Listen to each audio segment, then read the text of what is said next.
In this video, I'll show you how to solve the ALEKS problem called Solving Applications of Boyle's Law.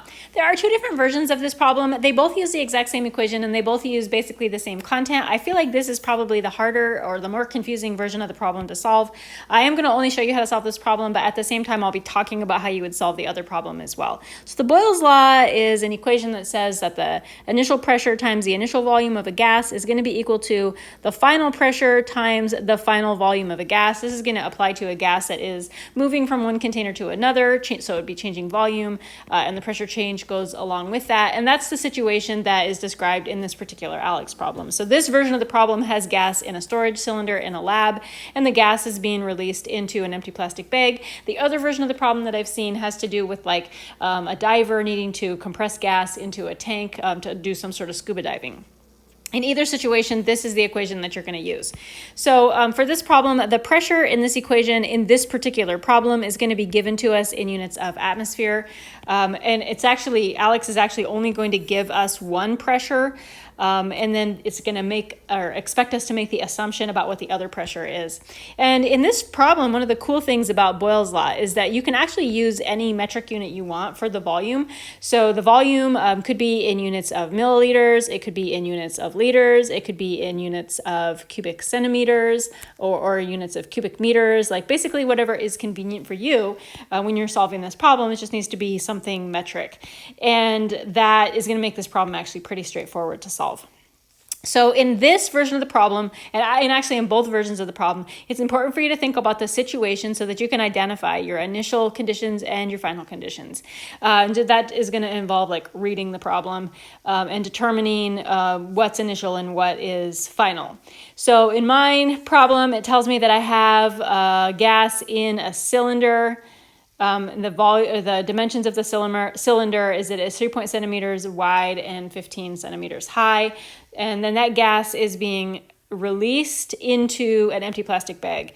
So that means that these numbers right here, these numbers are going to give me my initial volume. And the large empty plastic bag, this is going to be the final volume. This is where the gas is ultimately going. The gas inside the tank initially, this problem here is telling us that the pressure is 28.7 atmospheres. So that's my initial pressure of that gas. And the final pressure of the gas, the P2, this is the number that ALEKS is not giving us, is that it's expecting us to make an assumption about what that final pressure is. So if you don't know one of the pressures in this problem, like if ALEKS doesn't tell you what the initial or final pressure is, you're going to assume that that initial or final pressure is 1 atmosphere. And that has to do with like, if you're thinking about where is this gas going, this particular gas is going into an empty plastic bag, which means that it is going to be at atmospheric pressure, which is 1 atmosphere. And the scuba diving problem is talking about how much air does the person need to breathe. And even though it's not explicitly telling you what the unit is or what the pressure is, you can make the assumption that it's just normal atmospheric pressure, which is 1 atmosphere. So in my particular problem, this 1 atmosphere, this is actually my P2 value.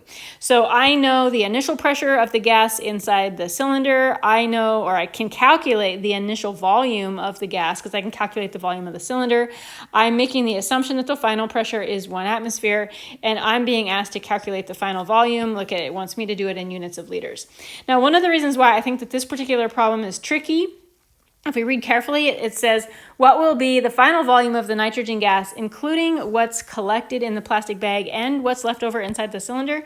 That's bogus. It's not going to be left over inside the cylinder. It is all going to get transferred into the bag. And that's another assumption that ALEKS expects you to be able to make, but you may not be able to make that kind of assumption if you don't have a pretty good understanding of how gases work, if you have, for example, never moved a gas from a gas cylinder into a large empty plastic bag. So you can just ignore that. Now, in the other problem, the scuba diving one, I didn't catch anything that was kind of funky aside from making the assumption about atmospheric pressure. There wasn't anything like this goofy statement that would trip you up. So I am going to be using this equation right here to solve for V2. And before I do that, the first thing that I need to do is actually calculate my value of V1. And that is going to be calculating the volume of a cylinder. And that's the shape. In the scuba diving problem, I believe that it is a spherical shape, not a cylinder shape. So you're going to just pay attention to what the shape is. Now for a cylinder, for my volume, the volume of a cylinder is pi r squared times the height. And do need to be a little bit careful because it is giving us the width of the cylinder, which is not the radius. The width of the cylinder is the diameter. So I'm going to divide the width of the cylinder by 2 so that I can get my radius. The volume is going to be pi times my radius, 1.85. That's in units of centimeters. And then the height of my cylinder is 15 centimeters. And I think that centimeter is a really great unit to use when we're doing the volume calculation. And I'll show you why as we go through this volume calculation.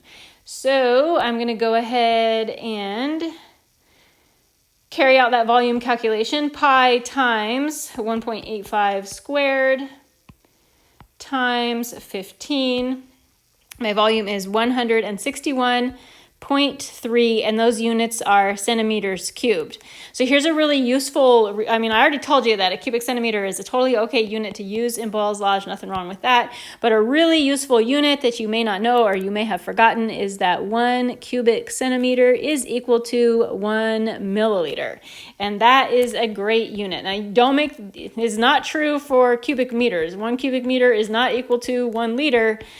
This is the relationship that works. So once I have it in cubic centimeters, I can just say, oh, that is actually equal to 161.3 milliliters.